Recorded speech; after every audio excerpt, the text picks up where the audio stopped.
இந்த சூரியன், புதன், வெள்ளி, செவ்வாய், வியாழன், சனிங்கிற இந்த 6 கோள்களுடைய இயக்கம் தான் ராசி கட்டம்.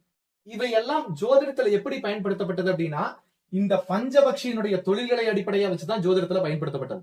உதாரணத்துக்கு பாருங்க, வியாழன் ஊன் சாப்பிடக்கூடிய இடத்துல செவ்வாய் சாகுது. அதாவது வியாழன் உச்சமாக கூடிய இடத்துல செவ்வாய் சாகுது. யார் அரசாள்றா? சூரியன் அரசாள்றான். இப்போ நான் என்ன பண்றேன், இத ராசி கட்டமா போடுறேன். வியாழன் ஊனுனா உச்சம்னு அர்த்தம்.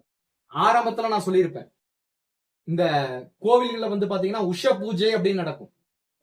உஷ பூஜைன்னு நடக்கும், உக்ஷ பூஜைன்னு நடக்கும். ரெண்டுமே நடக்கும். உஷ பூஜா, உச்ச பூஜா அப்படின்னு 2 நடக்கும். சரிங்களா?